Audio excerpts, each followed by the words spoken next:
Welcome to our YouTube channel commerce classes by Anoop sir.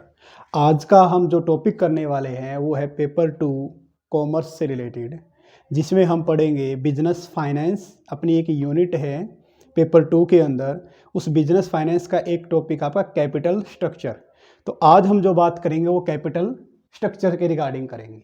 यहाँ पर देखिए हमने एक बैलेंस शीट का फॉर्मेट बना रखा है, जिसमें एक साइड है आपकी liability side, non current liability और करंट लाइबिलिटी। ऐसे ही एसेट साइड है, नॉन करंट एसेट और करंट एसेट। ये फॉर्मेट इसलिए बनाया है कि आप कैपिटल स्ट्रक्चर के बारे में थोड़ा सा इजी वे में समझ सकें। जैसे नॉन करंट लाइबिलिटी में क्या कुछ होता था, equity capital, preference capital, debenture, और आपका कोई भी अगर लॉन्ग टर्म लोन है तो वो सभी इसमें आ जाते थे। ऐसे ही करंट लाइबिलिटी में आपका बीपी, क्रेडिटर्स ये होते थे। ऐसे ही करंट एसेट में आपका बीआर, डेटर या फिर कैश के रिगार्डिंग होता था, ठीक है ना। ऐसे ही नॉन करंट एसेट में आपकी फिक्स एसेट, ठीक है, या फिर आपकी इन्वेस्टमेंट लाइक गुडविल वगैरह, ये हमने पहले भी पढ़ा हुआ है कुछ पीछे प्रीवियस ईयर की क्लासों में। तो अब जो हम करने वाले हैं वो क्या कि कैपिटल स्ट्रक्चर जो रिलेट करता है वो सिर्फ और सिर्फ आपका लॉन्ग टर्म लायबिलिटी से रिलेट करता है। तो इसलिए हम क्या लिख सकते हैं, कैपिटल स्ट्रक्चर क्या होता है, it deal with only non current liability. कौन सी, नॉन करंट लायबिलिटी। यानी कि कैपिटल स्ट्रक्चर में हम सिर्फ नॉन करंट लायबिलिटी को लेते हैं। अगर नॉन करंट लायबिलिटी में करंट लायबिलिटी को भी ऐड कर दें, इसको करंट लायबिलिटी को भी अगर ऐड कर दें तो वो बन जाता है आपका फाइनेंशियल स्ट्रक्चर, ठीक है। स्ट्रक्चर यानी कि अब हिंदी में बोले तो कि संरचना। स्ट्रक्चर का मतलब होता है कि जो फाइनेंशियल मैनेजर है वो एक फर्म के लिए कहाँ कहाँ से पैसा लेकर आएगा। वो डेब्ट से भी लेके आ सकता है, इक्विटी से भी लेके आ सकता है, प्रेफरेंस से भी लेके आ सकता है, या फिर रिटेन अर्निंग का पैसा भी हो सकता है। लेकिन हम अपने कैपिटल स्ट्रक्चर में डेब्ट और इक्विटी दो ही पोर्शन को लेके चलते हैं। तो के का मतलब कॉस्ट ऑफ डेब्ट को हम केडी से डिनोट करते हैं, जिसको हम बोलेंगे कॉस्ट ऑफ डेब्ट या डिवेंचर। फिर आता है कॉस्ट ऑफ इक्विटी,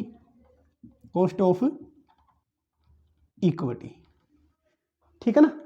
तो यानी कि देखिए इक्विटी और प्रेफरेंस इसको हम बोल सकते हैं ओनर फंड। क्या बोलते हैं, ओनर फंड। और डेब्ट या लॉन्ग टर्म इसको हम बोलते हैं डेब्ट फंड, ठीक है। ओनर फंड प्लस डेब्ट फंड से जो हम पैसा कलेक्ट करते हैं वो सारा का सारा कैपिटल स्ट्रक्चर में आता है। यानी कि एक फर्म के अंदर जो फाइनेंशियल मैनेजर है, जिसका काम क्या है कि फर्म के अंदर से पैसा आएगा कहाँ, यानी कि फर्म के लिए जो पैसा चाहिए, प्रोक्योरमेंट ऑफ फंड, और फिर उसका यूज यानी कि ऑप्टिमम यूटिलाइजेशन ऑफ फंड। ये दोनों ही काम एक फाइनेंशियल मैनेजर के हैं। तो कैपिटल स्ट्रक्चर में क्या करेंगे हम कि जो अपने अलग अलग सोर्सेज हैं उनमें से पर्टिकुलर फर्म ने कौन सा सेलेक्ट किया है। लाइक अगर मैं बोलता हूं कि कॉस्ट ऑफ कैपिटल, पैसा कहाँ कहाँ से आ सकता है जी, कॉस्ट ऑफ डेब्ट से ले सकते हो, इक्विटी से ले सकते हो, रिटेन अर्निंग से ले सकते हो, प्रेफरेंस से ले सकते हो, ठीक है। लेकिन आपकी फर्म में कौन सा यूज कर रखा है, मान लें कि आप चारों भी यूज कर सकते हो, कोई दो भी कर सकते हो। तो इसके रिगार्डिंग मान लें कि आपने डेब्ट एंड इक्विटी यूज किया है, तो ये आपकी फर्म का कैपिटल स्ट्रक्चर हो गया। क्या हो गया, आपकी फर्म का कैपिटल स्ट्रक्चर हो गया। तो ऐसे ही कैपिटल स्ट्रक्चर का मतलब लॉन्ग टर्म लायबिलिटी बोल लो आप, यानी कि नॉन करंट लायबिलिटी। और कैपिटल स्ट्रक्चर मींस जो एक फाइनेंशियल मैनेजर पैसा लेके आएगा तो वो कौन से सोर्सेज होंगे, उसके रिगार्डिंग हम पढ़ने वाले हैं, ठीक है। ये तो होता है कैपिटल स्ट्रक्चर क्या होता है, और आपका फाइनेंशियल स्ट्रक्चर क्या होता है। फाइनेंशियल स्ट्रक्चर जो होता है ये वाइड टर्म है, क्वांटिटेटिव एस्पेक्ट है, जबकि कैपिटल स्ट्रक्चर है वो फाइनेंशियल स्ट्रक्चर की एवरेज में छोटा है, नैरो है, या आप ये बोल सकते हो कि कैपिटल जो स्ट्रक्चर है वो फाइनेंशियल स्ट्रक्चर का एक पार्ट है। और ये क्वालिटेटिव रिप्रेजेंटेशन देता है और ये क्वांटिटेटिव रिप्रेजेंटेशन देता है। तो ये तो था अपना कैपिटल स्ट्रक्चर। कैपिटल स्ट्रक्चर जैसे हमने लिख दिया नॉन करंट लाइबिलिटी, इसका मतलब क्या है कि जो फाइनेंशियल मैनेजर होगा वो लॉन्ग टर्म के लिए पैसा कहां से लेके आएगा, वो सोर्स आइडेंटिफाई करना कैपिटल स्ट्रक्चर के अंदर आ जाता है। तो अभी तक हमने क्या पढ़ा कि कैपिटल स्ट्रक्चर क्या है और फाइनेंशियल स्ट्रक्चर क्या है। अब पढ़ लेते हैं हम इसके कुछ फीचर वगैरह।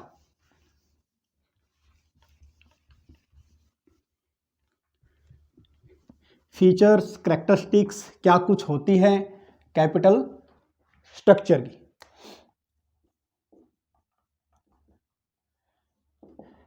कैपिटल स्ट्रक्चर जैसे मैंने बोला कि फर्म टू फर्म वेरी करता है। हो सकता है कि एक फर्म सिर्फ डेब्ट और इक्विटी से ही पैसा लेके आए, हो सकता है दूसरी फर्म प्रेफरेंस या रिटेन से ले आए, या फिर कोई दो से ज़्यादा भी यूज कर सकता है। अगर मैं सपोज मैं मानता हूं कि हमारी जो फर्म है वो सिर्फ डेब्ट और इक्विटी से ही पैसा लेके आती है, तो अपना जो कैपिटल स्ट्रक्चर हो गया वो हो गया डेब्ट और इक्विटी।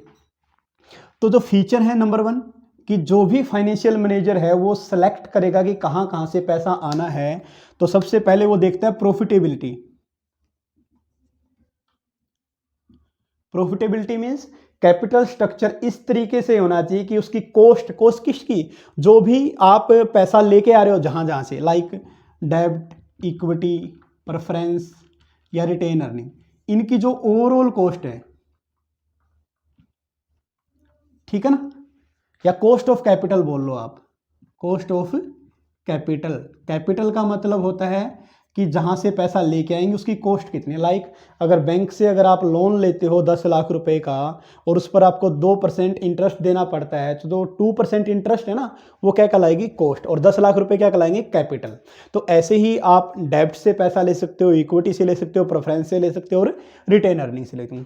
तो जो आपका कैपिटल स्ट्रक्चर होगा वही बढ़िया होगा जो प्रॉफिटेबिलिटी, जो आपके लिए बेनिफिशियल हो। तो ये कब हो सकता है जी, दो कंडीशन। पहला, जब आपकी cost of capital, overall cost of capital तो क्या जाए, कम हो जाए, और आपकी वैल्यू जो है फर्म की वो बढ़ जाए, ठीक है। नंबर 2, हम इसके अंदर यूज करते हैं फिर सोल्वेंसी, ठीक है। यानी कि कैपिटल स्ट्रक्चर में डेब्ट का यूज इस तरीके से करना है कि फर्म के ऊपर एक्स्ट्रा बर्डन ना पड़े। सोल्वेंसी क्या होती है, किसी भी फर्म की आउटसाइड लायबिलिटी को पे करने की कैपेसिटी को हम क्या बोलते हैं, सोल्वेंसी, ठीक है ना। हिंदी में बोलेंगे शोधन क्षमता। यानी कि अगर एक कंपनी अपने आउटसाइड लायबिलिटी की पेमेंट कर पाती है तो हम बोलेंगे कि वो कंपनी सोल्वेंट है, ठीक है। तो सोल्वेंसी यानी कि डेब्ट, अगर मैंने बोला कि हम जो यूज कर रहे हैं, मान लें कि हम ये दो ही यूज करने हैं अपनी फर्म में, फर्म का नाम लिख देता हूं मैं ABC लिमिटेड, ठीक है। अगर हम सिर्फ दो ही यूज कर रहे हैं तो इनका इस तरीके से यूज करना, किसका, डेब्ट का, खासकर कि फर्म की वैल्यू पर इफेक्ट ना पड़े, सोल्वेंसी इफेक्ट ना पड़े। लाइक अगर फर्म सारे ही डेब्ट से पैसा ले लेती है, डेब्ट लाइक लोन, ठीक है ना, डेब्ट से अगर पैसा लेती है तो अगर मान लें एक फर्म में 80% लोन है और 20% सिर्फ और सिर्फ इक्विटी है, तो ऑब्वियसली बात है कि वो शायद डेब्ट का पैसा पे ना कर पाए, लोन का पे ना कर पाए, तो यहां पर उसकी सोल्वेंसी इंसोल्वेंसी में कन्वर्ट हो जाती है। थर्ड पॉइंट, फ्लेक्सिबिलिटी, ठीक है ना। फ्लेक्सिबिलिटी का मतलब क्या होता है कि आप अपने कैपिटल स्ट्रक्चर में चेंज कर सकते हो अपने अकॉर्डिंग। लाइक मैं अगर कैपिटल स्ट्रक्चर की बात करता हूं जिसमें हम लेते हैं, एक डेब्ट लेते हैं, एक इक्विटी लेते हैं, ठीक है। इन दोनों से ही पैसा आपको जनरेट करना है, तभी आपके पास टोटल अमाउंट आ जाएगी आपकी, या टोटल एसेट आ जाएगी।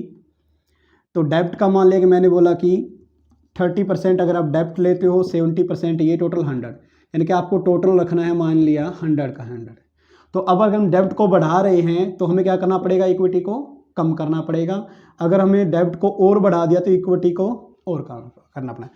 फ्लेक्सिबिलिटी का मतलब क्या होता है कि आप इनमें चेंज कर सकते हो अपनी सुविधा के according. Next one, fourth point में आएगा कंजर्वेटिज्म।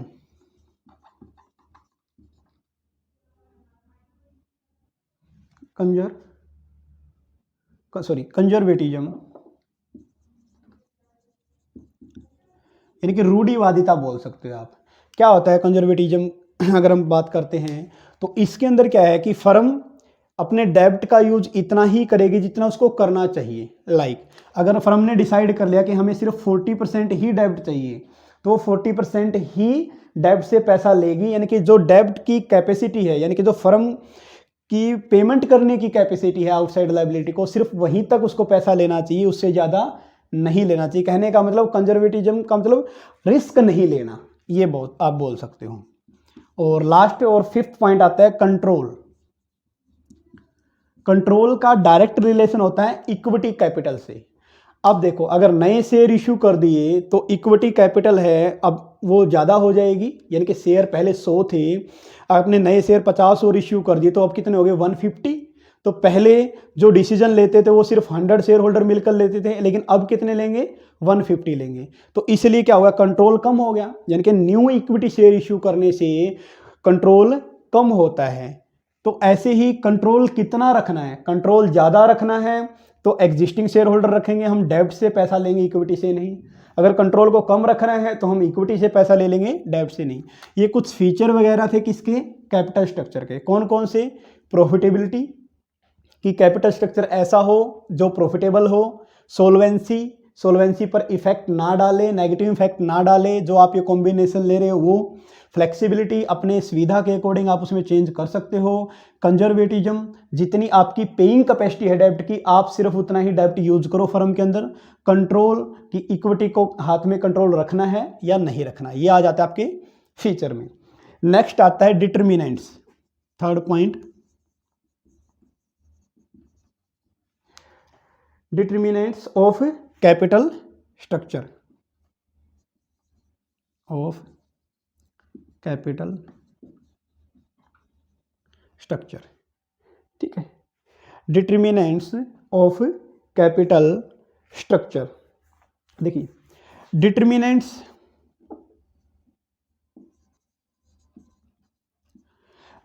मतलब निर्धारक कि कैपिटल स्ट्रक्चर पर कि कौन निर्धारित करता है, या आप ये बोल सकते हैं कौन कौन से फैक्टर इफेक्ट डालते हैं।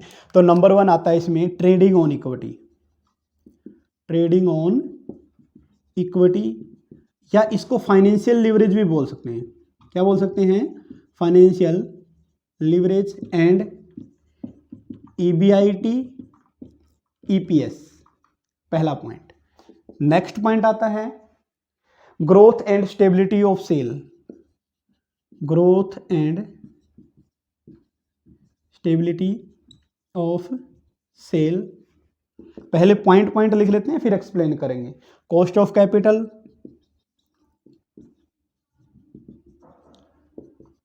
Next one cash flow ability,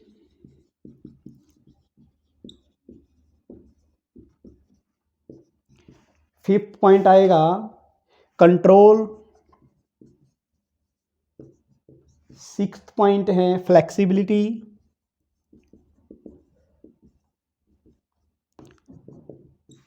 seventh size of the firm. ठीक है, एट्थ पॉइंट आएगा timing, seventh eighth timing and marketability.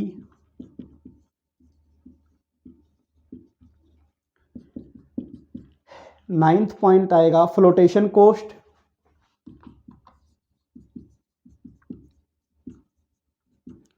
और 10th पॉइंट अपना पर्पज ऑफ फाइनेंसिंग।